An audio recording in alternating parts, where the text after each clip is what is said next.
जाबिर बिन हैयान। नाम तो सुना ही होगा, है ना? हम सब ने अपनी साइंस की किताबों में ये नाम जरूर पढ़ा है। लेकिन क्या हम वाकई जानते हैं कि इस नाम के पीछे की असल कहानी क्या है? तो चले आज कीमिया का वो बाब खोलते हैं जो अक्सर पढ़ाया नहीं जाता।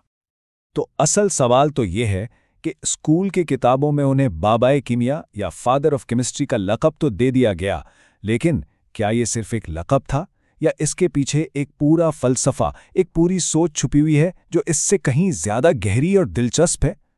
देखें, एक तरफ वो नाम है जो हम जानते हैं, एक तारीखी शख्सियत, और दूसरी तरफ वो कहानी है जो हम में से अक्सर नहीं जानते।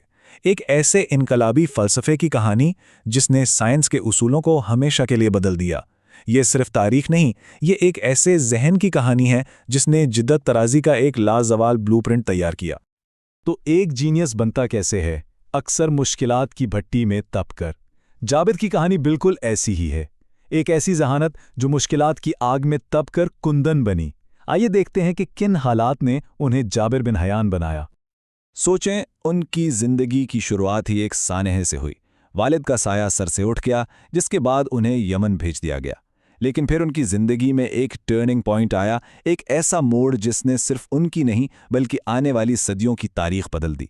और वो मोड़ था इमाम जाफ़र सादिक की शागिर्दी। जाबिर ने खुद इस बात का एतराफ़ किया। उन्होंने अपना सारा इल्म अपने उस्ताद के नाम किया।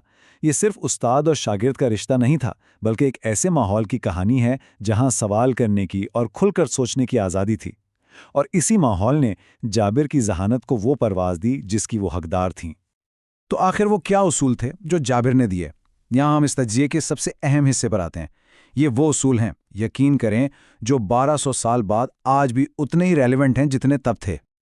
ये है जाबर के फ़लसफ़े का निचोड़, इनका सबसे बड़ा, सबसे इनकलाबी ख्याल, यानी बातें कम, काम ज़्यादा। उनके लिए साइंस सिर्फ किताबों और थ्योरीज का नाम नहीं था। असल साइंस होती है लैब में, तजुर्बे से। जब तक किसी आइडिया को अमली तौर पर टेस्ट ना किया जाए, वो सिर्फ एक ख्याल है। तो एक अजीम मुजिद बनने का फॉर्मूला क्या है? जाबिर के मुताबिक ये 4 कदम हैं। पहला, कभी सवाल करना मत छोड़ो। दूसरा, सब्र रखो, क्योंकि साइंस कोई 2 मिनट का खेल नहीं। तीसरा, अपनी सोच को जज्बात और ताज्जुब से पाक रखो, सिर्फ मंतिक की बुनियाद पर चलो। और चौथा, और शायद सबसे मुश्किल, ये मानने की हिम्मत कि आप गलत भी हो सकते हैं। जाबिर ने बहुत वाज़े तौर पर 2 रास्ते दिखाए। एक तरफ है इल्म का जुनून, सब्र और तजुर्बा, ये कामयाबी का रास्ता है। और दूसरी तरफ है पैसे और शोहरत की भूख, बेसब्री और लालच, ये नाकामी का रास्ता है। और ये बात आज भी 100% सच है। अच्छा, तो ये तो हुई 8वीं सदी की बात, लेकिन इन ख्यालात का आज की दुनिया से क्या ताल्लुक है?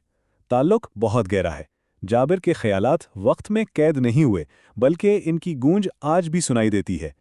1200 साल से भी ज्यादा। जरा इस अरसे के बारे में सोचें।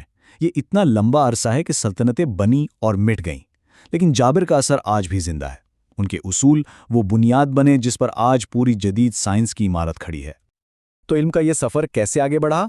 देखें, 8वीं सदी में जाबिर ने इस्लामी दुनिया में एक शमा रोशन की। फिर सदियां गुजरीं और 12वीं सदी में उनकी किताबें लातीनी में तर्जमा होकर यूरोप पहुंचीं, जहां उन्हें जेबर का नाम दिया गया। और फिर यही उसूल, यही सोच यूरोप के साइंसी इंकलाब की बुनियाद बनी। लेकिन यहाँ एक बहुत दिलचस्प सवाल उठता है। जाबिर के नाम से हज़ारों सफ़ात की तहरीरें मिलती हैं, कीमिया, फ़लसफ़ा, तिब। क्या ये सब कुछ वाकई एक ही इंसान लिख सकता था? ये एक ऐसी बहस है जो मौर्रिखीन आज भी करते हैं। और सच पूछे तो इससे शायद इतना फ़र्क नहीं पड़ता कि ये एक शख्स का काम था या एक पूरे स्कूल ऑफ थॉट का। अहम नुक्ता ये है कि जाबिर बिन हयान का नाम सिर्फ एक शख्स का नाम नहीं रहा। ये एक आइडिया की, एक तहरीक की अलामत बन गया। और वो तहरीक थी तजुर्बात और मंतिक पर मबनी साइंस की। तो इस सारी कहानी से हम आज क्या सीख सकते हैं? जाबर की मिरास सिर्फ तारीख का एक दिलचस्प किस्सा नहीं, बल्कि ये मुस्तकबिल के लिए एक हल है, एक ब्लूप्रिंट है, जिसे हमें आज दोबारा दरियाफ्त करने की ज़रूरत है। तो ये ब्लूप्रिंट क्या है? बहुत सादा है। पहला, सिर्फ थ्योरी नहीं, अमल पर जोर दो। दूसरा, साइंसी सोच अपनाओ जिसमें तजस्सुस, सब्र और आजिज़ी हो। तीसरा, यह समझो कि इल्म और ईमान एक दूसरे की ज़िद नहीं बल्कि तहकीक का मुहर्रिक बन सकते हैं। और सबसे अहम, मुस्तकबिल में इन्वेस्ट करो, यानी रिसर्च और डेवलपमेंट पर वसाइल लगाओ। लेकिन क्या हम आज ऐसा कर रहे हैं? یہ اعداد و شمار ایک تلخ حقیقت بتاتے ہیں۔ جہاں دنیا تحقیق پر اپنی کمائی کا بڑا حصہ لگا رہی ہے، وہیں کئی اسلامی ممالک بہت پیچھے ہیں۔ یہ وہی ترجیح ہے جو جابر کے دور میں سب سے اوپر تھی، اور آج اسی کی سب سے زیادہ کمی محسوس ہوتی ہے۔ تو دیکھیں، ایک سنہری دور کا نقشہ تو 1200 سال پہلے ہی تیار ہو گیا تھا۔ جابر بن حیان نے ہمیں راستہ دکھا دیا تھا۔ اب سوال یہ ہے کہ اس نقشے پر عمارت کون بنائے گا؟ یہ ذمہ داری کس کی ہے؟